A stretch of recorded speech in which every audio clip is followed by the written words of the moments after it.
Salam, selamat pagi, selamat siang, selamat sore, dan selamat malam bagi pendengar semua yang menyaksikan video ini. Perkenalkan, nama saya Ferry.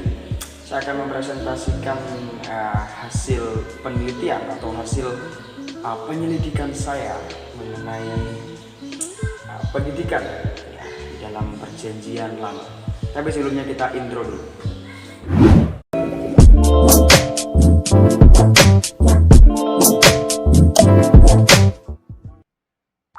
Baiklah, sekarang saya akan menerangkan mengenai pendidikan pendidikan di dalam perjanjian lama. Jadi ini adalah sebuah mata kuliah yang diampu oleh Mami Tantri Ibu Tantri Yulia sebagai dosen, dan saya sebagai mahasiswa akan menjelaskan atau menerangkan mengenai pendidikan di dalam perjanjian lama yang akan saya ambil di dalam kitab Ezra, Ezra 7 ayat yang ke-26. Oke. Sebelumnya saya akan menjelaskan dulu table of content. Kedepannya kita akan bicara tentang apa. Yang pertama itu tentang konteks, konteks dari Ezra 7 tersebut. Yang kedua mengenai eksegesinya. Terus implikasinya. Implikasi itu penerapannya dari ayat tersebut diimplikasikan terhadap pendidikan masa kini. Dan yang terakhir adalah kesimpulan. Oke, langsung saja kita masuk ke dalam bagian yang pertama. Nah, pendidikan di perjanjian lama di dalam Ezra pasal yang ke-7 ayat yang ke-26. Di sini adalah menjelaskan serta menyingkapkan konteks di dalam kitab Ezra, Terus yang kedua mengenai eksegese, yaitu merupakan tindakan untuk menyingkapkan maksud dari setiap kata di dalam teks tersebut. Lalu yang ketiga adalah relevansi atau implikasi tadi di dalam pendidikan, Yang terakhir kesimpulan. Mari masuk ke dalam bagian yang pertama, yaitu konteks kitab Ezra. Kita tahu bahwa kitab Ezra adalah kitab di perjanjian lama yang tergolong atau termasuk dalam kitab sejarah. Kita mengetahui bahwa kitab sejarah memiliki konteks sebagai berikut, yaitu yang pertama, Allah sebagai inisiator. Yang kedua, Allah ingin mengajak Israel ke tanah perjanjian serta hidup lebih baik, namun dengan penuh perjuangan tentunya. Sama saja seperti hidup ini, kita untuk menjadikan lebih baik, menjadi diri lebih baik, kita perlu namanya perjuangan. Kita tidak boleh yang namanya bermalas-malasan dan sebagainya. Kita perlu yang namanya fighting, perlu bertarung. Kita nggak boleh menjadi mental yang lemah. Pak Deddy pernah berkata bahwa kamu nggak boleh jadi pecundang, tapi kamu harus menjadi pemenang. Yang keempat yaitu Israel belum mengenal siapa Allahnya. Nah, maka dari itu Israel perlu mengenal siapa Allahnya. Makanya ada kitab sejarah. Lalu konteks kitab Ezra 7 Raja Artasasta menulis surat kepada Ezra dalam bahasa Aram. Isinya memberikan izin kepada Ezra untuk mengumpulkan para sukarelawan Yahudi, mengumpulkan perak, emas serta berbagai peralatan bait suci untuk dibawa ke Yerusalem. Raja Artasasta memberikan banyak bantuan juga untuk perlengkapan bait suci serta biaya hidup para imam, dan memberi Ezra wewenang untuk mengangkat pejabat administrasi negara dan hakim juga. Oke. Lalu kita langsung ke bagian eksegese. Saya akan baca ayatnya dulu di pasal 7 ayat yang ke-26.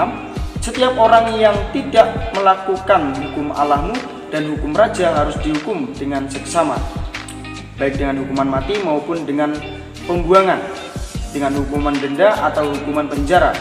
Ada beberapa kata di sini yang perlu kita pelajari, yaitu mengenai hukum, peraturan, dan kenapa harus diberlakukan seperti ini.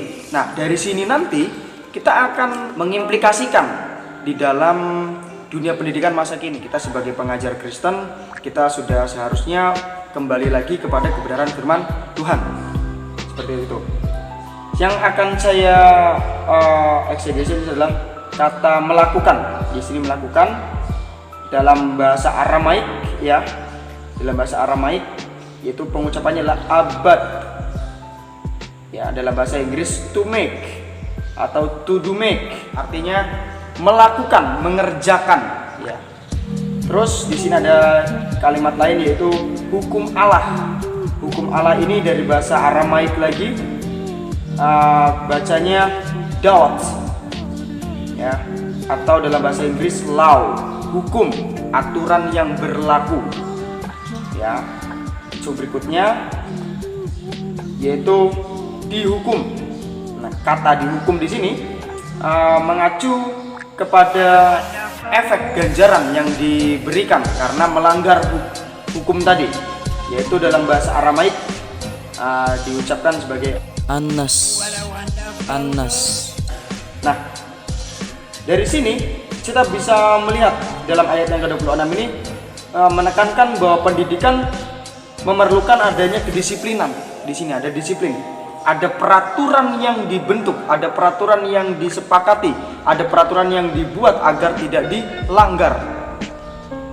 Di dalam ayat ini dikatakan bahwa Raja Artasasta sepertinya sangat paham akan kekerasan hati bangsa Israel, sehingga ia merintahkan Ezra untuk menghukum siapa saja yang melanggar aturan tersebut, siapa yang melanggar aturan Tuhan atau perintah Tuhan ya. Ada penekanan di dalam kata melakukan, yaitu abad tadi yang memiliki arti to make atau mengerjakan. Barang siapa yang tidak mengerjakan maka akan diberikan hukuman ya, tidak melakukan hukum Allah tadi.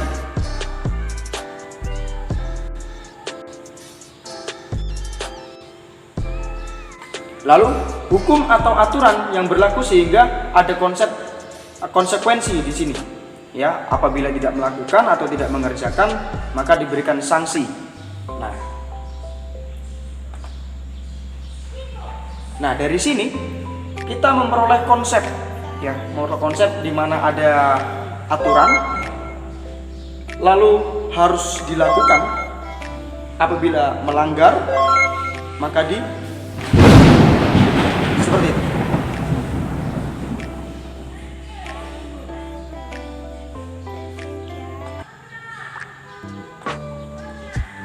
Lalu apa implikasinya dalam dunia pendidikan? Kita sering mendengar ada anak yang dihukum, ada anak yang melanggar aturan, ada anak yang tidak taat pada aturan. Ini mengapa bisa terjadi? Ya. Kita sebagai pengajar Kristen, terutama sebagai guru agama Kristen, kita juga harus mengerti konsep-konsep kebenaran dalam firman Tuhan. Ya. Yang pertama di sini adalah implikasinya mengutamakan kedisiplinan. Implikasi dari konsep pendidikan dalam kitab Ezra terhadap pendidikan masa kini adalah tentang kedisiplinan, memberikan adanya aturan di dalam ruang lingkup keluarga, orang tua sebagai guru, dan juga bahkan di dalam ruang lingkup sekolah ya. Sebagai guru kita juga memberikan yang namanya kedisiplinan. Hal ini dapat dilakukan guna meningkatkan kedisiplinan terhadap murid agar dapat mentaati peraturan yang ada. Dengan adanya sanksi ya yang akan diberikan, maka ini akan memacu siswa, memacu murid untuk lebih disiplin lagi. Yang kedua yaitu adanya sanksi ya, adanya sanksi bagi sebuah pelanggaran. Dengan adanya sanksi seperti yang tertulis di dalam Ezra 7 ayat 26, di mana jika terdapat ada seorang yang tidak melakukan hukum Allah atau aturan Tuhan, maka orang tersebut akan dihukum. Demikian juga halnya di dunia pendidikan. Ya, jika terdapat pelanggaran maka jangan ragu-ragu untuk melakukan tindakan atau melakukan sanksi kepada si pelanggar atau siswa tersebut. Kalau anak tersebut melakukan hal yang baik, kita memberikan yang namanya apresiasi ya. Dan juga apabila terdapat pelanggaran, kita jangan ragu untuk memberikan yang namanya sanksi. Nah, ini bukan kita berarti jahat, namun kita tidak ingin bahwa siswa ini melakukan pelanggarannya lagi di kemudian hari. Itu karena kita mengasihi ya. Oke, lanjut.